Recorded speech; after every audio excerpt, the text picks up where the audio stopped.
In broadcasting terms, my next guest, he doesn't ever believe this, but he's a hero of mine. This man wears television like a second skin. We're delighted to have him on. Former BBC television presenter, BBC. Adrian Mills, good afternoon, sir. How are you? Oh, you're definitely Horns today, Jeremy, without question. But you see, I don't know what that means. See, I thought Horns was somebody with an opinion, but apparently it's your BBC lot, you palo-ridden... Don't start. Listen, you've sold your soul. You won't be... So we're describing this DEI training as they're sort of virtuous. We're Halo. We work for the NHS. We work for the BBC. We're concerned about everything that's good. And if you've got a different opinion, you're horny, in effect. Wholesome, I think, is the better word. Look, you and I both know there is always two sides to everybody. There are those people that are aggressive, but I see horny as being rather aggressive, rather bullish, and maybe people don't want to confront them. And so therefore, you're always going to get your own way. Whereas poor souls like me just sit back and allow you to get on with it. Yeah, but listen, but poor souls like you have creamed a living us off poor taxpayers for years, paying the BBC. No, I'm joking. Listen, on a serious note, I know we probably have a different view of the BBC, but I think even in the time that we've been speaking, the world's changed. Would you say, genuinely, and I know that TalkTV puts its stall out, the BBC, for me, we can criticise the BBC because it's a state national broadcaster, and in that very description, it should be, should it not, straight down the middle. And yes, would it be fair to say, I believe this, I'm interested in your opinion, that a lot of the coverage from the BBC has a bias that perhaps this station wouldn't recognise? No, because you are polar opposites to a certain extent, and it's a perceived bias. Because I remember when I used to present the breakfast show for Radio London, BBC Radio London, and they called me in one day and they said, Adrian, we know you used to work for another broadcaster called LBC. We're the BBC. You have to be down the middle. You mustn't express your opinion. And that's why certain people that work for the BBC find it very, very difficult. I can think of a particular Newsnight presenter who's very opinionated, and he said, I was told off time and time again that actually, no, I want to hear your opinion, I want to hear your opinion, but I'm not allowed to give you mine, which I find slightly bizarre. Look, you know we do have a different view about this, and I constantly say to people, just look at what the BBC give you. Yes, there are problems. Yes, there are overpaid. Yes, there are probably too many members of staff. And as you rightly say, somebody that went in there could rip it apart and say, hang on a minute, where is this money going in this department? But you look at the David Attenborough programmes, you look at Match of the Day, you look at the sport, you look at the, EastEnders, the Play for Today's, all the radios. It actually, if you break it down, it is good value for money. And I don't necessarily believe anybody that says that they don't watch it or they've never dipped into it. But the point is, and I guess it's years of commercial television and radio experience lead me to say this to you. And when I was a kid, there were 3 stations. There wasn't electricity. Sure. I'm 60 in a minute. But the truth of the matter is, there was much less choice. Now there is far more choice. There is streaming. It's all about clickbait. The world has changed.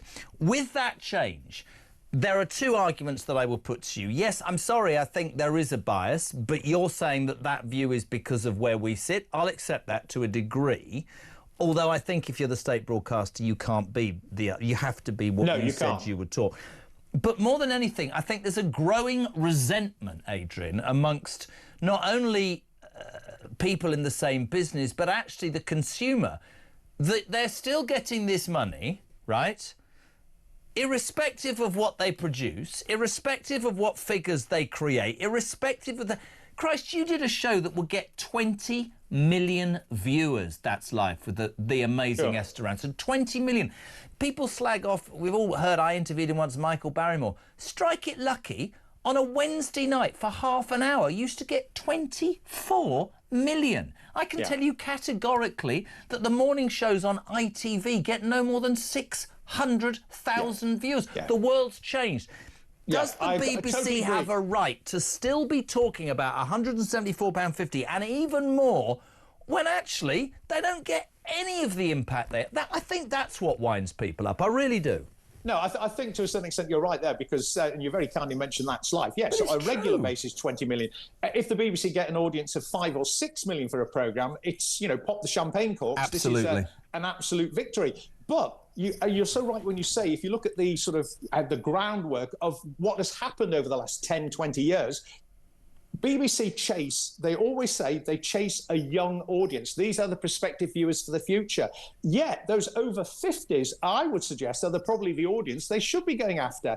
And it is too convenient to sort of say, oh, well, we're trying to cater for everybody, because they don't. I really generally don't think they cater for everybody, because if you look at the daytime schedule, for example, what do you got? Homes Under the Hammer, Bargain Hunt, now in the 20th series, 20 years of.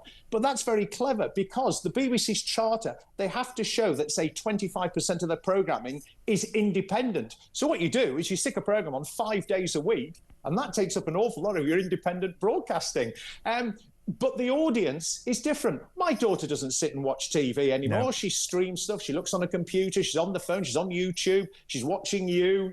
So that audience is dissipated. Absolutely. And the BBC are constantly trying to chase, where should we go from here?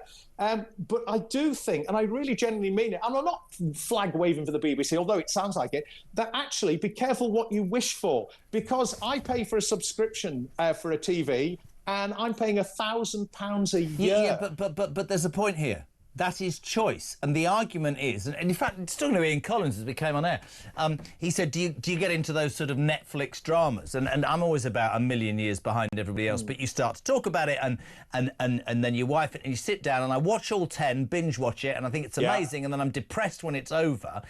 There isn't that drag from the BBC. The old style, I mean, you just made the point. If ITV has a drama that gets 3 or 4 million, British Got Talent was down 1 million this year. The whole industry is dissipating. That's a great word. And all I'm saying is, with that, with massive choice, with different opinions, with the ability, like you said, your daughter, my daughter, they know stuff before I don't even know. People get their news and everything. Does the BBC morally then have a right, irrespective of what you think of their politics? Let's take that out. Does it have a right in this marketplace where everybody's scrapping to be talking about almost, 180 quid? People just won't pay it. And is it also fair the way they threaten people?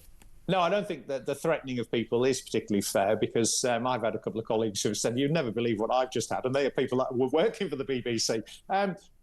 But at the end of the day, are you not proud of a British broadcaster that wherever you go in the world, the name of the BBC carries such weight and influence? Does it still, or is that the past? Not to the same extent. No, not to the same extent. But I know with my travels that, if you mention, all sorts of things, as soon as you say the word BBC, there is a great sort of awe about who you have worked for. Certainly, if you want to talk about saving money, start looking at the salaries of some of these individuals that are directors, and you suddenly realise... Which is exactly the argument about, and I said it today, about the NHS and maybe the MOD and other... reform, not wanting to bring you into politics, but they sent that Dode-style bunch of entrepreneurs into Kent County Council yesterday. They think they're going to save billions. Can you imagine if a government was elected that sent some people into the BBC? Because absolutely. The other point is, and I don't want to put... It's great to have a discussion with you because you were so balanced. I think the other reason that people are hacked off with the BBC, I think there's 3 reasons. I think people from a different political perspective see it as a bit left-wing. I think people think in this marketplace, with the way the world's changed, it's sort of unfair. And also, how many catastrophic mistakes has the BBC made? How many... for many, Hugh Edwards was the final nail in the coffin. The Hugh Edwards story, they should be chasing him through the courts to claim back the man's a convicted paedophile and is walking free. Let's not make it political. He's still getting a bloody pension. If you are a pensioner who's had your winter fuel cut and you're thinking they want 174.50 or even more, and that man's getting some of that to have a pension, you're going to be hacked off about that big time, aren't you? Well, there is the old argument when you talk about, say, BBC management that, we have to pay the very high salaries to bring in the talent. And I go, no, do you know something? I don't necessarily believe that, because I think people would work for these companies at a much reduced salary, as a lot of the stars at the BBC had to do a few years ago by taking reductions. It never ceases to amaze me how people can actually achieve a salary of £1 million plus. And I go, really? I mean, it's just extraordinary. But But at the end of the day, I genuinely believe that there is something there for everybody. Whether you justify it by saying it's 175 quid's worth is another matter. It will go up with inflation, probably by a fiver, 180 quid at the next one. But of course, the crunch is coming in another couple of years with the renewal of the charter. And in what direction will the BBC go? I fully suspect that they may well be thinking of a subscription of some description to take you forward with, say, perhaps politics or entertainment programs, sport. Following, because it has to change. I think we're all aware that it has to change. Absolutely love having you on. One of my broadcasting heroes. You're looking well. You're looking a bit dapper, me old son. Everything all right? Can I tell you something? I was asked to audition the other day for the TV series The Rivals, you know, with Danny Dyer and people. As what? They wanted a 1980s newsreader. So I got the large flared jacket, I got the big tie, and I thought, in the 80s, I used to read the news. You weren't allowed to have a beard, so I shaved. I didn't get the job. So I'm now not even getting the jobs that I used to do. How bad is that? You didn't get a job in Rive. This is terrible. I know, it's appalling. And my wife she looked at me for about half an hour and she went, have you had some Botox? I went, no, Nikki, I've had to shave. There's nothing wrong with Botox. I'll see you later. Bye, Jeremy. Thank you, Adrian Mills on Talk Drive.